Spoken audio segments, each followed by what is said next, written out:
The coolest collab I have ever seen is making its way very soon to the global side of Langrisser. From the artwork to the trailers, best thing I have ever seen them advertise any collab so far. The first character in this collab that we'll be going over is Sho, and I will definitely say that my thoughts on him has vastly changed. He's only a physical attacker who is infantry only. That's part of the protagonist, time, and mythical faction. His talent increases attack and defense. He randomly gets one type of evolution that he does not have, that cannot be dispelled, and lasts for 2 turns. He can use the benefits of these evolution and make it permanent. When the update is activated, he immediately gets another type of evolution that he does not have. These type varies from giving him more mobility, fixed healing after battle, attacking first, +1 range, and defense ignore.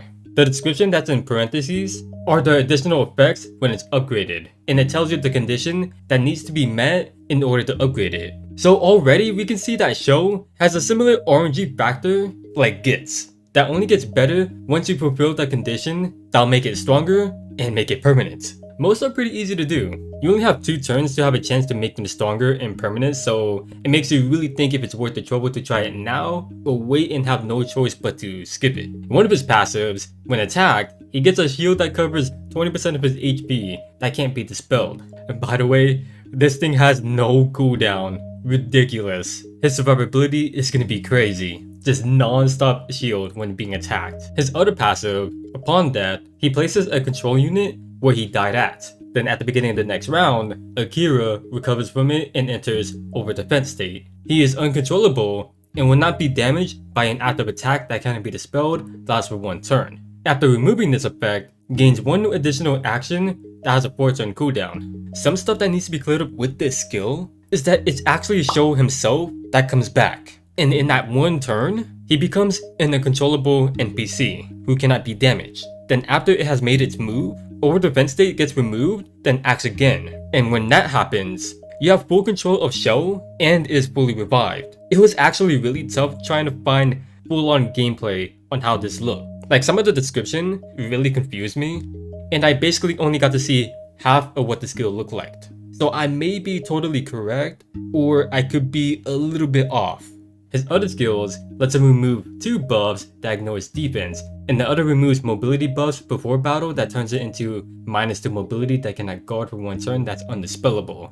His 3C has a 5-turn cooldown that attacks from 2 blocks. The passive reduces all his skills by 1 if he has 3 or more types of evolution. Before battle, the enemy takes 20% more damage that can't be dispelled for 2 turns, and melee soldiers can attack with them. Sho is looking kinda promising. His talent gives him a massive boost, like having more mobility and range, with a constant healing and shield that makes his survivability pretty strong if he gets attacked. But his advantages comes from the heavy reliance on RNG, which you are able to pull off and see so very well in regular content. However, in PvP, it's even harder trying to reach that high of a potential for him. That after battle healing upgrade will be incredibly tough. Putting him in the danger zone is really risky, and trying to find the opportunity to land a kill from him. If you have the commitment to use Sho in Apex Arena, honestly, kudos to you. You have my respect because Sho is gonna feel really underwhelming in there compared to how easy he is to use in regular content.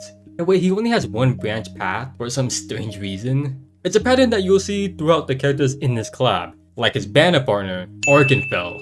The best character in this collab you'll see many people go for. He's a magic attacker who is only demon. That's part of the Euless, Mythical, and Time faction. His talent ignores class types and int will increase. Using a skill will not cause it to be in cooldown. At the start, he has 15 stacks of energy when he uses a skill. He spends those energies equal to the skill cooldown. At the end of action, he can choose to go to sleep where he can't attack, move, or use skills. At the end, he heals himself and adds more energy stacks. His sleep lasts 1 round that can be immunized or removed. To make it even more simpler, if he uses a skill that has like a 4-turn cooldown, he will use up 4 stacks of energy to fully refresh it. Therefore, you're gonna be seeing this character spam a lot.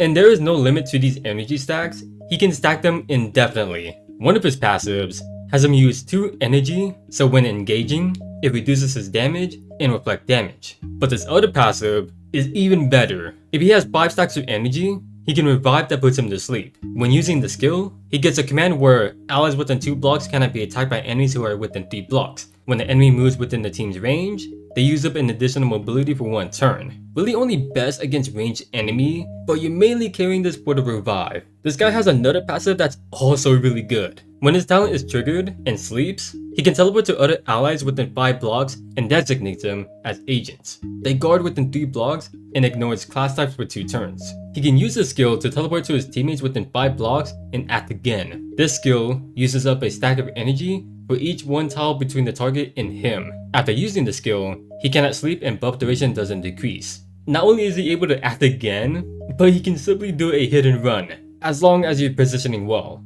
Another skill that he has increases soldiers' damage. Before battle, it reduces attack and int that has no melee penalty. His 3C has a passive. For every 5 stacks of energy, he does more damage. It's an anyway that teleports, which also applies to special terrain for 1 round. Enemies within 2 tiles have a 30% chance of being randomly teleported nearby it.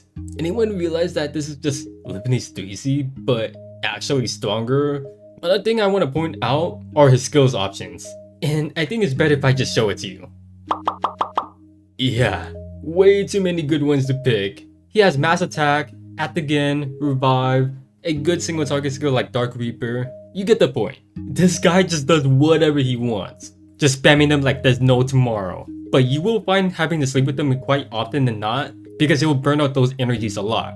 The last and final character is Agito, the free character that you do get. He's only a physical infantry type that's part of the strategy, Euless, and time faction. With this talent, he receives a stack of ambition at the end of action. It gives him more attack and defense that stacks 5 times, lasting 3 turns. When an enemy is killed, all stacks are refreshed to its max duration. If he has 3 or more ambition, he gets +2 mobility. If he has 5 stacks, he does more damage and can move 3 blocks after attacking. Will suck that he needs to constantly kill stuff in order to get those final effects. He does carry 2 of the same skill as Show, but if you also notice something, a cool detail they did with the skill High Frequency Blade is that they do have different portraits. One of his unique skills has no damage multiplier, can attack from 2 blocks, and has a 50% chance of applying a random debuff, and soldiers can attack with you. He has an AoE skill that attacks 6 blocks long in a straight line, removes 3 debuffs before attacking, and for each debuff dispelled, it does more damage. With his 3C, if he has the max limit of ambition, then he gets a random buff. It's a single target that attacks from 2 blocks. He attacks first, and when killing the enemy, it reduces skill cooldown by 3 turns, and gets a stack of ambition, and soldiers can attack with him. For a free character, it's obvious that he isn't going to be like anything special. They were nice enough to make those stacks last long enough to get the mobility increase at least, but to go beyond 3 stacks, he needs to kill enemies quite constantly.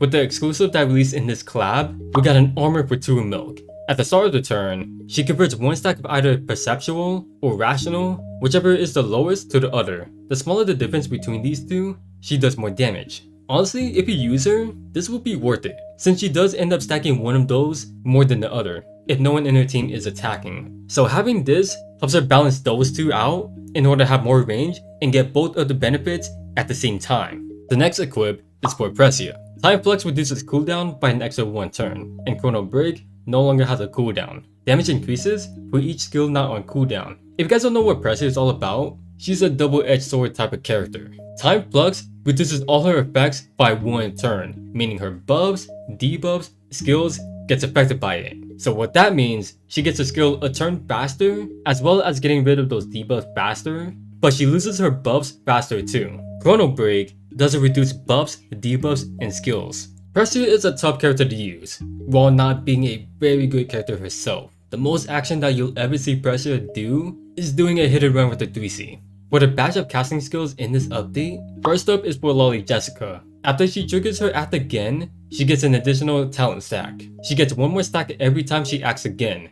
Therefore, she can immediately start off with an extra range whenever she acts again on the first turn. So rather getting 1 stack, she gets 2 stacks right away. Second is Mathew. All protagonists and allies within 2 blocks basically gets attack command from him. Which is kind of weird that he gets something like this, considering his SP form fixed the issue that he had, which is him needing to be close to his allies to fully function. And so, his SP form finally allowed him to be more independent. So it really just baffles me why he got this kind of buff. Third is for Caroline. After using Turbo Booster, allies within 3 blocks gets +1 mobility for 3 turns, which is pretty crazy to think about. Like, you would think that she would get more damage or something like that, but no, she gets a support buff that helps her allies.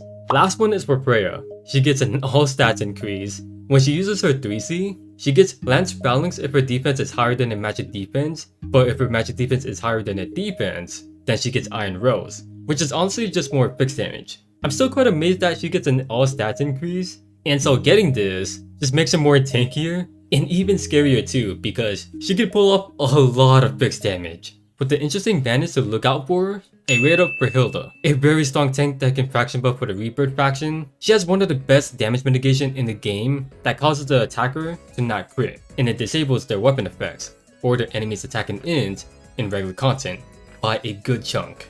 Then a Destiny bandit with Elwyn and Leon, really good attackers, and Bernhardt for the Empire faction buff, being a physical tank who can deal tons of damage with his 3C. His SP form greatly improves him. In fact, all of them, especially Elwyn.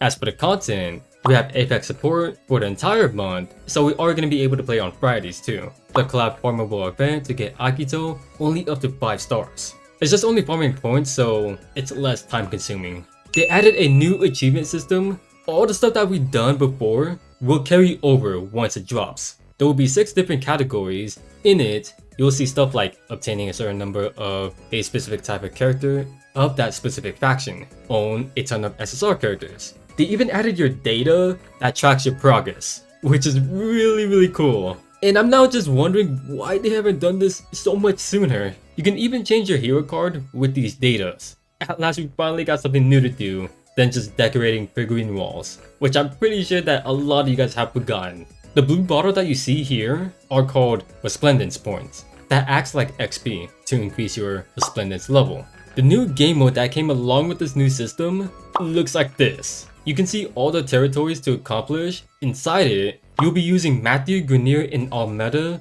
travel to get their upgrades, fight enemies, run into a statue to get more pawns, which is treated as stamina, and grab your rewards at the end. And depending on how far you get in each territory, you get rewards, and unique ones that are just for decoration. The gameplay itself, looks quite fun.